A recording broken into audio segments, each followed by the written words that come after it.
الحمد للہ رب العالمین والصلاة والسلام علی الانبیاء والمرسلین اعوذ باللہ من الشیطان الرجیم بسم اللہ الرحمن الرحیم رب اشرح لی صدری ویسر لی امری واحلل عقدۃ من لسانی یفقہوا قولی واجعل لی وزیرا من اہلی۔ محترم سامعین، السلام علیکم ورحمۃ اللہ وبرکاتہ۔ الحمدللہ قرآن پاک کا مطالعہ ہمارا جاری ہے۔ سورہ بقرہ کی آیت نمبر 171 تک ہم پڑھ چکے ہیں۔ آج انشاءاللہ آیت نمبر 172 اور 173 پڑھیں گے۔ اعوذ باللہ من الشیطان الرجیم بسم اللہ الرحمن الرحیم۔ یا ایھا الذین آمنو، اے ایمان والو، اللہ تعالیٰ ہم سے مخاطب ہے۔ حکم وَکُلُوا من طیبات ما رزقناکم، کھاؤ پاکیزہ چیزوں میں سے جو ہم نے تمہیں دیا۔ طیبات یعنی کہ ہم پہلے پڑھ چکے ہیں، پاک صاف ستھری چیزیں جو جسم کو موافق ہوں ان میں سے کھاؤ۔ واشکروا للہ، اور شکر کرو اللہ کا، ان کنتم ایاہ تعبدون، اگر تم اسی کی عبادت کرنے والے ہو۔ یہاں پہ اللہ تعالیٰ میں شکر کرنے کا حکم دے رہا ہے کہ اللہ تعالیٰ نے جو رزق دیا ہے، جو اللہ تعالیٰ نے نعمتیں دی ہیں، ان کو استعمال کرو، ان کو کھاؤ، نعمتوں کی ناشکری مت کرو، نعمتوں کو ضائع مت کرو، ان کو استعمال کرو، کھاؤ، اور اللہ کا شکر ادا کرو اگر تم اسی کی عبادت کرتے ہو۔ یعنی کہ اللہ کی عبادت کرنے کا یہ ثبوت ہوگا، ایک طرح کا ایک دلیل ہوگی اس بات کی کہ باقی اللہ کی عبادت کرنے والے ہیں، کہ اللہ کی نعمتوں کو استعمال کر کے اس کا شکر ادا کیا جائے۔ اب ہم دیکھیں اللہ کی کتنی نعمتیں ہمارے پاس جو اللہ نے ہمیں دیا ہے، جو اللہ کے رزق کے اندر شامل ہے۔ رزق کے اندر صرف کھانا پینا نہیں ہوتا، بلکہ ہر نعمت جو اللہ تعالیٰ کی طرف سے عطا شدہ ہے، یہ تمام عطا کردہ چیزیں یہ سب کے سب رزق کے اندر جو ہے وہ شامل ہوتی ہیں۔ تو اللہ تعالیٰ نے کہا کہ کھاؤ اس میں جو ہم نے تمہیں دیا ہے، اور اس کے بعد شکر ادا کرنا ہے۔ تو ہم اللہ تعالیٰ کی بے شمار نعمتیں استعمال کرتے ہیں کہ ہم اس کا شکر بھی ادا کرتے ہیں، یہ سوچنے کی بات ہے۔ اگر ہم اس کا شکر ادا نہیں کرتے تو گویا کہ ہم اس کی عبادت نہیں کر رہے۔ اللہ تعالیٰ نے اس کا شرط ساتھ میں لگائی ہے کہ اگر تم اسی کی عبادت کرنے والے ہو تو پھر شکر ادا کرو۔ تو شکر ادا نہیں کیا تو سمجھو کہ ہم اس چیز کا ثبوت دے رہے ہیں کہ ہم اللہ کی عبادت نہیں کرنے والے، ہمیں یہ نعمتیں بس کہیں اور سے مل رہی ہیں، اپنی علم کے بنیاد پہ، اپنی محنت کی بنیاد پہ مل رہی ہیں، اور بس ہم اس کو استعمال کر رہے ہیں۔ اللہ کا شکر ہم نے ادا کوئی نہیں کیا، تو گویا کہ ہم نے اس کی عبادت نہیں کی۔ اب شکر ادا کرنا ہوتا کیا؟ سب سے پہلے ہم یہی سمجھ لیں، ہمیں شکر کا مفہوم ہی صحیح معنوں میں جو ہے وہ کلیئر نہیں ہے۔ ہم سمجھتے ہیں بس الحمدللہ کا منہ پہ ہاتھ پھیرا بس شکر ادا ہو گیا۔ ایک بات کو ہم ذہن میں رکھیں، پہلے بھی کئی دفعہ یہ چیز بیان ہو چکی ہے کہ جو شکر کا لفظ ہے یہ خالی اتنا پر ہی محدود نہیں ہے کہ بس منہ پہ ہاتھ پھیر لیا اور الحمدللہ کہہ دے تو ہمارا شکر ادا ہو گیا، کیونکہ اللہ کے ناموں میں بھی شاکر، ان اللہ شاکر علیم، اللہ تعالیٰ خود بھی شاکر ہے۔ شاکر کہتے ہیں شکر کرنے والے کو۔ اگر شکر کرنا اتنا ہی ہے کہ بس منہ پہ ہاتھ پھیر لیا الحمدللہ کہہ دو شکر ہو گیا، تو اللہ تعالیٰ کس طرح شاکر ہے؟ اللہ تعالیٰ منہ پہ ہاتھ پھیر کس کا شکر ادا کرتا ہے؟ وہ تو اللہ کی شان کے لائق ہی نہیں ہے۔ شکر مفہوم یہ نہیں ہے، یہ اس سے پتہ چلتا ہے کہ شکر اس طرح نہیں ہوتا جو ہم نے عام طور پہ سمجھا ہوا ہے۔ شکر کا مفہوم اگر ہم غور کریں تو اللہ تعالیٰ بھی شاکر اپنے آپ کو کہہ رہا ہے۔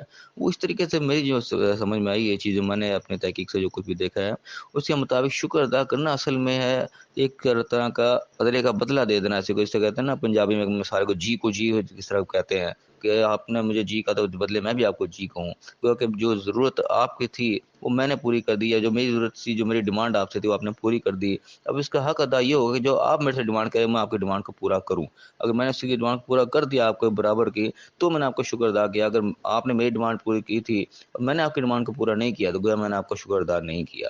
تو یہ نہیں کہ آپ نے میری ڈیمانڈ پوری کی میں نے اسی ٹائم آپ کو شکریہ کہہ دیا بہت بڑی مہربانی، یہ تو شکر ادا ہو گیا، نہیں۔ شکر بھی میرے پر ادھار ہے، جب آپ کا میری ضرورت پڑے گی کبھی آپ میرے سے کوئی ڈیمانڈ کریں گے اور میں آپ کی ڈیمانڈ کو پورا کر دوں گا تب وہ شکر ادا ہوگا۔ کیونکہ اللہ تعالیٰ کا شکر ادا کرنا اسی انداز میں ہے کہ جب ہم اس کے جب اللہ تعالیٰ جو کہ ہم سے کوئی ڈیمانڈ کرتا ہے ہم نے اس کی ڈیمانڈ کا پورا کیا، اللہ تعالیٰ نے حکم دیا ہمیں کہ تم نماز ادا کرو یا روزہ رکھو یا جو بھی ہم کے احکامات ہیں، مال مت کھاؤ کسی کا ناجائز، اور جو بھی اللہ کا کام ہے ہم اس کے احکام کو مان رہے ہیں، گویا کہ اللہ کی جو ڈیمانڈ ہم سے وہ ہم پوری کر رہے ہیں، تو اس کے بعد جو ہماری ڈیمانڈ اللہ سے ہوگی، جو ہم اللہ سے مانگیں گے وہ اللہ تعالیٰ ضرور پورا کرے گا۔ اللہ تعالیٰ اس کے اندر جو ہے وہ کبھی بھی اس کو ہماری ڈیمانڈ کو ٹھکرائے گا نہیں۔ یہ اللہ کی وہ قدردانی ہے، اللہ تعالیٰ جو کہتے ہیں اللہ تعالیٰ بڑا قدردان ہے، یہ اس کی قدردانی کا انداز اس معنوں میں وہ شاکر ہے کہ جب ہم نے اس کی ڈیمانڈ کو پورا کیا تو بدلے ہماری ڈیمانڈ کو لازم پورا کرتا ہے، کبھی بھی ہماری ڈیمانڈ کو ریجیکٹ نہیں کرتا۔ تو یہ معنی اصل میں شکر کرتا ہے کہ جب اللہ تعالیٰ نے ہمیں نعمت دی ہے اس کے بدلے میں جو اللہ ہم سے ڈیمانڈ کر رہا ہے ہم نے اس کا ہر صورت پورا کرنا ہے۔ ہم اس کی ڈیمانڈ کو پورا کر دیں گے، اس کے حکم کو پورا کر دیں گے تو ہم نے اس کا شکر ادا کیا، ورنہ اس کی جو نعمتیں ہم استعمال کرتے چلے جا رہے ہیں اور جو وہ ہم سے ڈیمانڈ کر رہا ہے، جو اس نے ہمارے اوپر ذمہ داری ڈالی وہ ہم نہیں اس کی پوری کر رہے، تو گویا کہ ہم اس کا شکر ادا نہیں کر رہے۔ یہ مفہوم ہے میں شکر کا جو میرے ذہن میں جو میں سمجھتا ہوں۔ تو جو ہم اس روش کو لے کے نہیں چلیں گے تو ہم اللہ کو شکر ادا نہیں کریں گے۔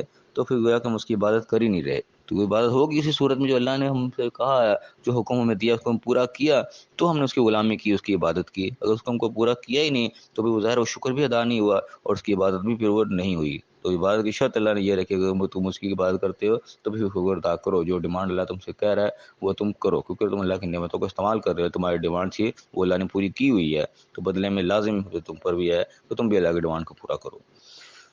اس میں اللہ نے فرمایا کہ انما حرم علیکم المیتۃ، کہ ہم نے بے شک ہم نے حرام کر دیا تم پر، ممنوع کر دیا تمہارے لیے میتہ مردار کو. حرمہ کا لفظ اصل میں حرام کا لفظ ہی ہمارے ذہن میں کچھ ایسا مبہم سا رہتا ہے، حرام پتہ نہیں کس چیز کو کہتے ہیں. حرام عربی کی زبان کے دس میں ممنوع کا یا جس کو منع کر دیا جائے، پروہیبٹڈ جس طرح انگلش کا لفظ ہے اس طرح عربی کے اندر یہ حرام کا لفظ استعمال ہوتا ہے کہ اللہ نے ممنوع قرار دے دیا تمہارے لیے مردہ کو. مردار تم نے نہیں کھانا، جو خود سے چیز مر جاتی ہے مردہ ہو جاتی ہے. تو ذبح کرنا وہ غلط چیز ہے، ذبح کرنے کی صورت میں چیز جو ہے وہ مردہ ہو جاتا ہے، لیکن وہ مردار کا حکم نہیں ہوتا ہے، اس کو ذبح کیا جاتا ہے.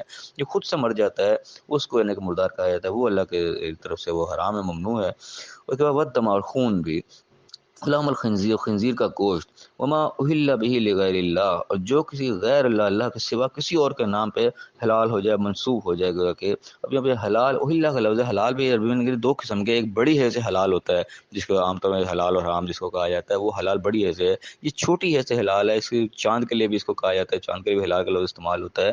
تو حلال کے بھی ان کے مختلف مفہوم ملتے ہیں. میرے نزدیک جو اس کا بہتر مفہوم میرے سمجھ میں آتا ہے اس طریقے سے کسی چیز کے ساتھ منسوب ہو جانا جو ہے نا، اس کو ایک قسم کا حلال کا لفظ کے لیے استعمال ہوتا ہے. جیسے چاند کو بھی حلال کہا ہے، چاند بھی اصل میں ایک طریقے کا منسوب ہوا ہوتا ہے، ہر کسی کے نہ کسی مہینے کے نام سے وہ منسوب ہوتا ہے. یہ چاند کون سا ہے؟ یہ محرم کا چاند ہے، یہ سفر کا چاند ہے، یہ ربیع الاول کا چاند. تمام مہینوں کے ساتھ چاند جو ہے وہ منسوب ہوتا ہے. نیا چاند جو ہوتا ہے، نئے چاند کو یعنی ہلال کہا جاتا ہے بالکل ہی پہلے. تو باقی تو وہ قمر بھی کہلاتے ہیں، جب بڑا چاند ہو جاتا ہے تو وہ قمر کہتے ہیں. کہ بالکل نیا نیا پہلی دوسری کا جو چاند اس کو ہلال کہا جاتا ہے، کیونکہ وہ کسی کے ساتھ منسوب ہوتا ہے. پہلا چاند نکلتا ہی ہے، ساتھ ہی وہ نام اس کے ساتھ مہینہ منسوب ہو جاتا ہے کہ یہ محرم کا چاند نکل آیا جی، یہ سفر کا جو بھی مہینہ ہوتا ہے وہ سب منسوب ہو جاتا ہے. تو یہاں بھی اسی چیز ہے کہ عام طور پہ ذبح کے حوالے سے بھی اس کو کہا جاتا ہے کہ جو غیر اللہ کے نام پر ذبح کر دیا جائے وہ حلال ہے. کیونکہ یہاں پہ ذبح کا لفظ نہیں ہے، لفظ اہل کا لفظ ہے. کہ وہ منسوب چاہے ذبح کے طریقے سے منسوب کر دیا جائے، وہ کھانا سامنے رکھ کے کسی اور کے نام کا کھانا ہو جائے، وہ چاہے وہ ذبح شدہ چیز نہیں ہے کیونکہ وہ منسوب کسی اور کے نام کے ساتھ ہو گیا، اللہ کے نام کے علاوہ کسی اور کا نام اس کے ساتھ لگ گیا تو بھی اللہ کی طرف سے ممنوع ہو جاتا ہے. پھر تو یہ چار چیزوں یہاں پہ عام طور پہ جو اس کے علاوہ ممنوعات اور بھی ہیں، لیکن یہ بنیادی چار چیزیں جو چیز ان کے حکموں میں داخل ہو جائے گی وہ سب تمام چیزیں جو ممنوع ہو جائیں گی. مردار بھی، خون بھی، اور خنزیر کا گوشت بھی، اور جو اللہ کے علاوہ کسی اور کے ساتھ منسوب ہو گیا. دماغ خون بھی اسی لحاظ سے جب ذبح کیا جاتا ہے اس کو اس طریقے سے ذبح کیا جاتا ہے کہ اس کا خون سارے کا سارا نکل جائے. ذبح کرنے کا بھی اصل مقصد یہ ہے کہ خون نکل جائے. تو خون جو ہے وہ اصل میں ممنوع ہے، حرام ہے. تو میکسیمم جس طریقے سے خون نکل جائے اس طریقے سے وہ ذبح کا انداز مسلمانوں کو دیا گیا ہے. ورنہ لوگ اور طریقے سے بھی کرتے ہیں، جھٹکا ہے اور پتہ نہیں کون کون سے طریقے ہیں، کیونکہ جو مسلمانوں میں بہترین جو سب سے طریقہ وہ مسلمانوں کو سکھایا گیا جس کے ذریعے سب سے زیادہ جو ہے جانور کا خون باہر نکل جاتا ہے اور وہ حرام چیز نکل جاتی ہے اور وہ مضر اثرات سے بھی پاک ہو جاتا ہے. تو یہ طریقہ مسلمانوں کو سمجھایا گیا. تو یہ چیزیں اللہ کی طرف سے حرام اور ممنوع بتائی گئیں.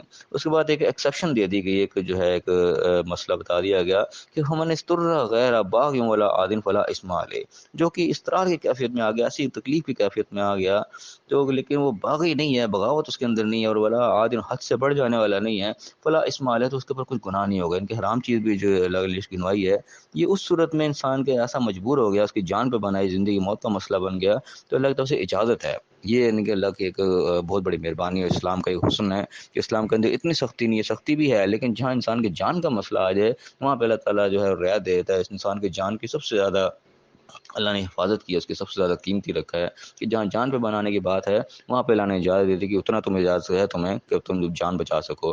اسی یعنی کہ حکم کے تحت ہی وہ چیزیں بھی آ جاتی ہیں. اس طریقے سے دوائیوں کے اندر وہ الکوہل وغیرہ استعمال ہو جاتی ہے، اب چاہے وہ حرام ہے لیکن اس کا مقصد صرف جان بچانا ہے، کوئی عیاشی کرنا مقصد نہیں ہے، کسی کو ٹیسٹ کرنا مقصد نہیں ہے. کہ جان بچانے کے لیے جو دوائی استعمال کی جاتی ہے وہ زندگی موت کا مسئلہ ہوتا ہے کسی کا، اس کے اندر حرام چیز کی اگر ملاوٹ ہو جائے تو اللہ تعالیٰ یہاں پہ اجازت دے رہا ہے کہ جان بچانے کی حد تک تم حرام چیز بھی یوز کر سکتے ہو. یہ بھی اکثر مسئلہ پیدا ہوتا ہے کہ اس کے اندر جو الکوہل ملی ہوئی ہے جو اور یہ ہے وہ ہے، وہ الکوہل جو ملائی گئی ہے وہ صرف جان بچانے کے لیے ملائی گئی ہے، کوئی وہ ٹیسٹ بنانے کے لیے نہیں ملا دی گئی. تو یہ اس آیت کے تحت اس چیز کا اور رعایت نکل آتی ہے. ان اللہ غفور رحیم، بے شک اللہ تعالیٰ بخشنے والا مہربان ہے. اللہ تعالیٰ وکیل ایک رعایت دے دیتا ہے اور مہربانی کرتا ہے، قدم قدم پہ اس نے ہمارے لیے مہربانیاں کر رکھی ہیں. ہم اس کا اگر شکر ادا نہ کریں تو ہماری ناشکری اور ہماری نااہلی ہے۔ اللہ تعالیٰ ہمیں صحیح سمجھنے کی، صحیح عمل کرنے کی توفیق عطا فرمائے، صحیح معنوں میں اس کا ہمیں شکر ادا کرنے کی توفیق عطا فرمائے اور دنیا آخرت دونوں جگہ کامیاب فرمائے۔ آمین۔ وآخر دعوانا ان الحمد للہ رب العالمین۔